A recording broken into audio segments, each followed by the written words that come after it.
चलिए फिर आज की वीडियो शुरू करते हैं। आज की वीडियो आपको बहुत पसंद आने वाली, इसलिए पहले ही लाइक कर दीजिए। इस फिल्म की शुरुआत होती है 1997 से। एक आदमी को अजीब से रेडियो सिग्नल्स मैक्सिको में रिसीव होते हैं। यही सिग्नल उसके दोस्त को अमेरिका में भी रिसीव हुए थे। यह आदमी इन्वेस्टिगेशन करता है और इन सिग्नल्स को फॉलो करने लगता है। पीछा करते हुए वह एक ऐसी जगह पर पहुंच जाता है जहां एक एलियन शिप गिरा हुआ होता है और आग लगी हुई होती है, जिसे देखकर उसका कुत्ता भौंकने लगता है। जैसे ही वह आदमी पास जाता है उसमें से आग और धुआं निकलने लगता है, जिसे देखकर वह बहुत डर जाता है और उसके बाद सीन यही कट हो जाता है और 2003 अंटार्कटिका का समय दिखाते हैं। यहाँ नासा की एक टीम बनाई गई होती है। इस टीम को बर्फ में दबा हुआ एक अजीब सा ऑब्जेक्ट दिखाई देता है और यह सीन यहीं कट हो जाता है। इसके बाद हमारा मेन हीरो की एंट्री होती है, जिसका नाम जूलियन है, जिसका काम नासा के अलग अलग सीक्रेट मैसेज को डिकोड करना है। वो यूनिवर्सिटी में प्रोफेसर हैं जो बच्चों को नासा के बारे में पढ़ाता है। एक दिन बेंजामिन नाम का आदमी उसे अपने पास मिलने के लिए बुलाता है। वो बताता है उन्हें एलियन के अवशेष मिले हैं। यह क्या चीज है पता नहीं चल पा रहा है, इसलिए हम चाहते हैं तुम इस सिग्नल को डिकोड करने का काम करो। जूलियन मान जाता है और अपने घर आ जाता है और घर उन सिग्नल्स को डिकोड करने लगता है। उसे पता चलता है कि जो सिग्नल उसे मिल रहे हैं वो पृथ्वी के नहीं है, किसी और ग्रह के हैं। वो इसके बारे में अपने फ्रेंड बेंजामिन को बता देता है और बेंजामिन उसे अपनी टीम में ले लेता है। इसके बाद हकलैंड आइलैंड नाम की एक जगह को दिखाया जाता है, जहाँ के साइंटिस्ट को भी वैसे ही अजीब सिग्नल मिलते हैं। कुछ दिन के बाद जूलियन अंटार्कटिका पहुंच जाता है। वहां उसकी मुलाकात एक लैला नाम की लड़की से होती है। वो उसे एक आदमी से मिलवाती है जो एक रिसर्च है, जिसका नाम गायरक है। अब जूलियन को वह अवशेष दिखाया जाता है जो पूरी तरीके से बर्फ में जमा हुआ होता है। बात करते हुए अचानक जूलियन का हाथ उसे बर्फ पर लग जाता है। तभी एक मिस्टीरियस एनर्जी जूलियन के पूरे शरीर में घुस जाती है और उसे पिछले दिनों के मेमोरी के फ्लैशबैक आने लगते हैं। जूलियन जल्दी से अपना हाथ वहां से हटा लेता है जो लाल हो चुका था। वहां पर एक लड़की आती है जिसका नाम केट है, जो जूलियन की एक्स वाइफ है। वह जूलियन से कहती है कि तुम यहाँ पर कुछ भी गड़बड़ मत करना, ये प्रोजेक्ट मेरे लिए बहुत ज्यादा जरूरी है। कैट से मिलने के बाद जूलियन किसी को कुछ नहीं बताता और देखते ही देखते रात हो जाती है। रात में वॉक के लिए बाहर आता है। उसे एक परछाई दिखती है। जूलियन आसपास देखता है, आसपास पानी है, पानी था। जब जूलियन पीछे मुड़ता है तो एकदम से एक मिस्टीरियस एनर्जी उसके अंदर आ जाती है और उसे पूरे यूनिवर्स के अजीब अजीब सी क्रिएचर्स दिखती है। फिर वह अचानक से नींद से जाग जाता है। उसे पता चलता है ये तो एक सपना है। अगली सुबह नायला जूलियन को आर्टिफिशियल फार्म दिखती है जहां पर ये लोग कॉर्न उगाया करते थे। इसी बीच जूलियन की नजर केट पर पड़ती है, जो सेम नाम के अपने बॉयफ्रेंड के साथ होती है, जिसे देखकर जूलियन बहुत बुरा फील करता है। यही सब कुछ चल रहा था। इसी बीच दूसरी तरफ यूएस में गवर्नमेंट को पता चल जाता है कि अंटार्कटिका में एलियन के अवशेष मिले हैं और उसमें कुछ सिक्योरिटी के हेड शामिल है। वो लोग इनका बायोडेटा निकलना शुरू कर देते हैं कि ये लोग किन किन प्रोजेक्ट में शामिल थे, जिन प्रोजेक्ट पर ये लोग काम कर रहे थे। वही गवर्नमेंट को भी यह सिग्नल 1947 में मिल चुके हैं। वहीं दूसरी तरफ जूलियन सिग्नल्स पर काम करने की कोशिश कर रहा था, मगर उसे कुछ भी पता नहीं चल रहा होता है। तभी उसका दोस्त एंड्रू आ जाता है और फिर वो दोनों लंच करने के लिए चले जाते हैं, जहां जूलियन की मुलाकात बाकी सब लोगों से होती है।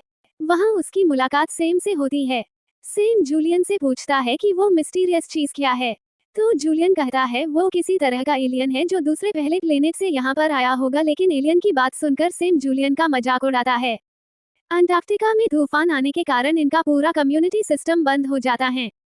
जूलियन ऑब्जेक्ट को देखने जाता है। वो देखता है बर्फ अब बिल्कुल पिघल चुकी है और वो उस एलियन शिप को आसानी से देख सकते हैं। अगली सुबह तूफान के कारण इनका बेस हिलने लगता है और जो ऑब्जेक्ट हैंगर से लगाया था वो टूट जाता है। केट उसे टच करती है और बताती है कि यह एक मेट्रोइड है। जो सिग्नल इन्हें मिल रहे हैं वो प्लेन के किसी डाटा की तरह है।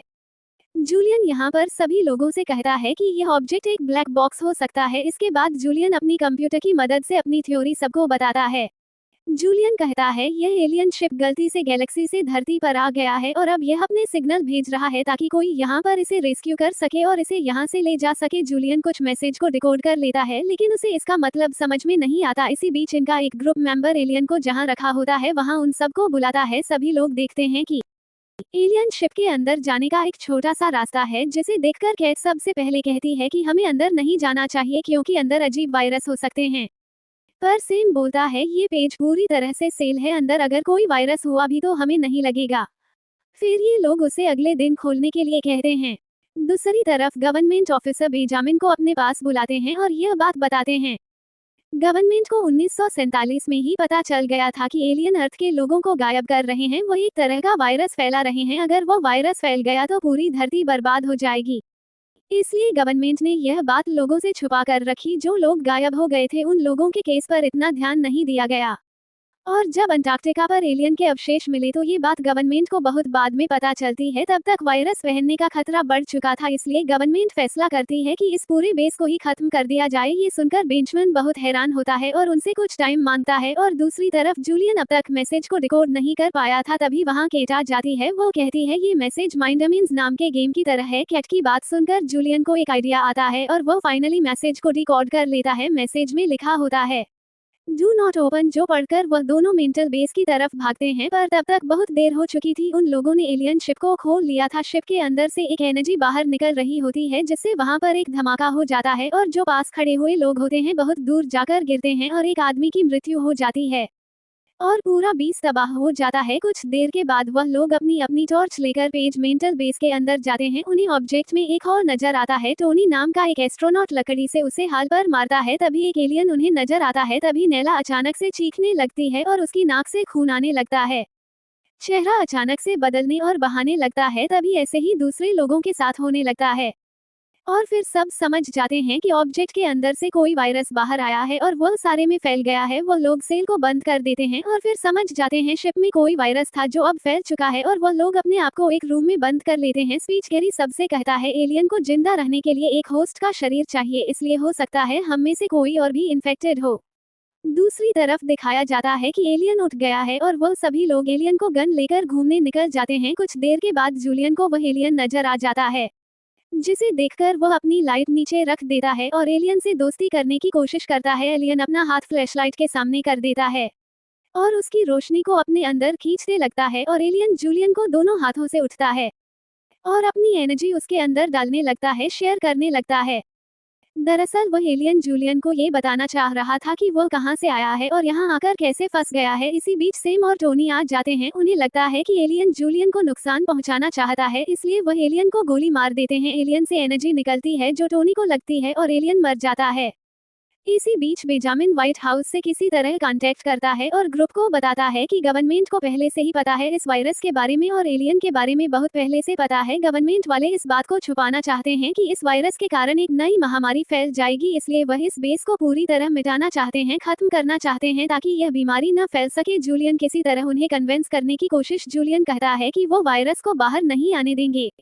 जूलियन बताता है कि एलियन भी मर गया है। बेंजामिन जूलियन से कहता है कि वहां 3 घंटे में सबमरीन आ रहे हैं तुम्हें मरने के लिए। ये सुनकर सेम बहुत ज्यादा डर जाता है। तूफान के बावजूद सेम अपने प्लेन से जाने का फैसला करता है, मगर जूलियन कहता है अगर हम बाहर गए तो हमारे साथ साथ यह वायरस पूरी दुनिया में फैल जाएगा। पर सेम कहता है अगर हम इन्फेक्टेड होते तो अब तक मर चुके होते। इसके बाद वह सभी लोग अपना ब्लड टेस्ट करते हैं पर सबकी रिपोर्ट्स नेगेटिव आती है। पर जूलियन कहता है ये वायरस काफी छोटा है, शायद ये ब्लड टेस्ट में भी ना आए। अब सेम के साथ टोनी भी बाहर निकलने का फैसला करता है और बाकी के सब लोग उन दोनों के खिलाफ होते हैं और इसी बात को लेकर उन लोगों में लड़ाई झगड़ा होना शुरू हो जाता है। जूलियन बेस का पासवर्ड चेंज कर देता है ताकि कोई बाहर ना जा सके। दूसरी तरफ रूस की सबमरीन को दिखाया जाता है जो न्यूक्लियर बम गिरने आकर रही होती है।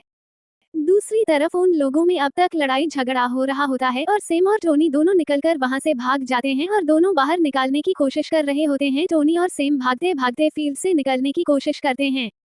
फील्ड में जितनी भी फसल होती है इन्फेक्टेड होने के कारण वह सब खराब होने लगती है, जो देखकर टोनी समझ जाता है कि वो इन्फेक्टेड है और उसके भगाने का कोई फायदा नहीं है। पर सेम फिर भी यहाँ से निकलना चाहता था, इसलिए वह टोनी पर गन तान देता है और उसे शूट करने की धमकी देता है। इतने में जूलियन आता है और वह दोनों वहाँ से भाग जाते हैं चाहते हैं, पर बाहर निकलते ही उन्हें एक इनविजिबल लाइट में फंस जाते हैं और जब जूलियन बाहर आता है तो वह भी इस इनविजिबल एनर्जी में फंस जाता है। सेम जो इनविजिबल लाइट में फंसा हुआ होता है तभी उसका शरीर एनर्जी में एब्जॉर्ब हो जाता है और वह पूरी तरह गायब हो जाता है।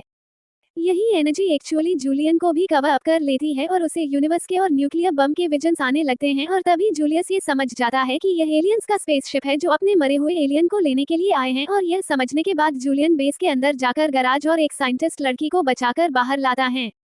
तभी एनर्जी फोर्स के अंदर इन्हें 2 एलियंस दिखाई देते हैं और वह स्पेसशिप इन चारों को अंदर खींच लेती हैं। इसी बीच न्यूक्लियर बम का हमला हो जाता है और देखते ही देखते पूरा बेस तबाह होने लगता है। इसके बाद गवर्नमेंट इस पूरी थ्योरी को दबा देती है और सबसे यही कहती है कि न्यूक्लियर रिएक्टर के कारण ये सब कुछ तबाह हो गया है। और आखिरी सीन में हम इन चारों को देखते हैं जो कि इस एलियन के स्पेसशिप में होते हैं, यानी एलियंस ने इन्हें बचा लिया था और एलियन इन चारों को एक अलग गैलेक्सी में लेकर जा रहे थे और कहानी यहीं पर खत्म हो जाती है। अगर आपको हमारी कहानी पसंद आती है, आप हमारी कहानी को लाइक कीजिए, हमारी कहानी को शेयर कीजिए और हमारे चैनल को सब्सक्राइब कीजिए ताकि आने वाली वीडियो की नोटिफिकेशन आपको टाइम पर मिल जाए।